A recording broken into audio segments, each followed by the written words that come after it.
Hello students, this is your physics teacher Shilpi Singh, and today we will be starting with the first chapter of physics of class 8th, and that is matter. If you are not having the book, that's completely fine.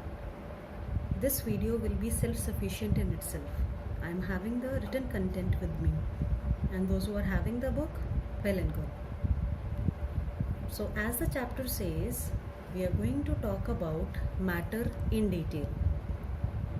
You already know what a matter is. Anything around us that is having mass and is occupying some space, either you call it space or you call it volume, means the same. Something that is having mass and is occupying some space is known as your matter. We can categorize many things like our body itself. We are also matter. The things around us, they are also matter. Even air is also a matter. But yeah, definitely we can name few things which are not considered in that category, like the heat energy that we are receiving from the sun. We are never going to say that the heat that we are receiving is making the earth heavy, because that is just a form of energy which is not going to come under this category of matter, because you cannot measure the mass of it. I hope you got my point. Next, we are going to deal today with element. Maybe you are knowing it in chemistry. Let's have a short gist of it. Substance that cannot be further divided by any chemical means. That means element is the smallest part of any matter. Now, if suppose, let's consider one case, if suppose all the same kind of particles are combined together, then the smallest particle in that case will be an atom. Whereas if two or more different elements are combining to form a matter, then the smallest unit in that case will be a molecule. Here this is having an independent existence. And here a molecule, which is actually a combination of atom, that will be having an independent existence. For example, let's take H2. You will never see written that hydrogen is H. It is always written H2. That means it's not a single atom, it is a molecule. Two atoms of hydrogen are combined together. So when we are talking about hydrogen, it is always written as H2. Now, we are having our another topic which you are going to read actually for the first time, and that is kinetic theory of matter. This is a theory which is going to tell you about the physical characteristics of element. Like maybe with few some you are already aware of. Like molecules are in continuous state of motion due to kinetic energy. You know that in solids we are having all the molecules very tightly packed with each other. In the case of liquids, we have the force, but it is slightly weaker than the solids. Here, the gap between the molecules is higher.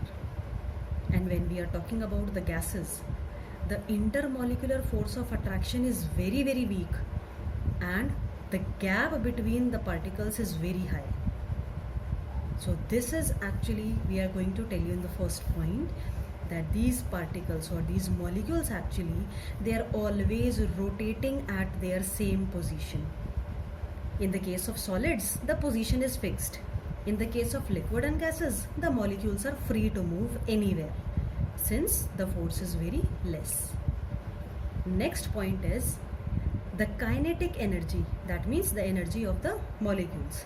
It increases with the temperature and decreases with decrease in temperature.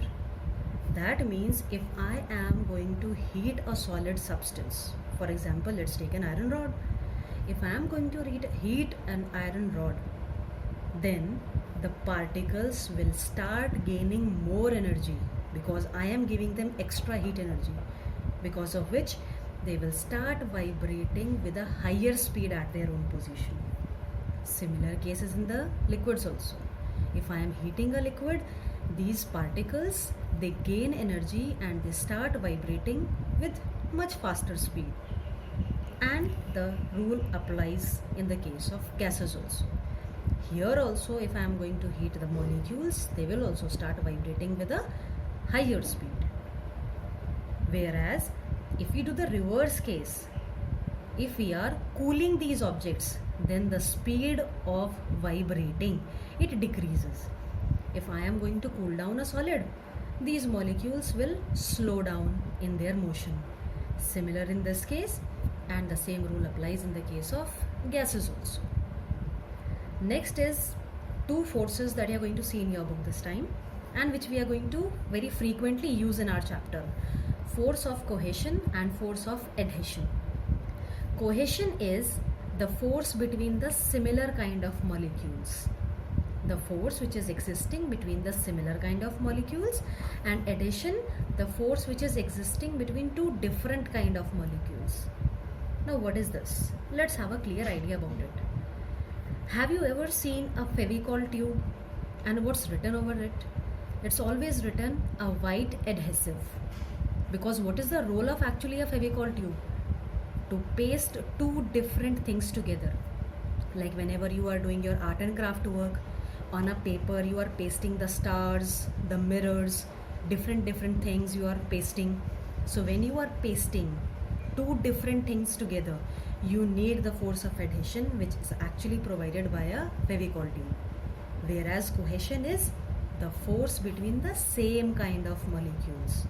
Example is mercury, and in few further minutes we are going to deal with it in detail. Next is intermolecular force of attraction, the force of attraction which is existing between the molecules.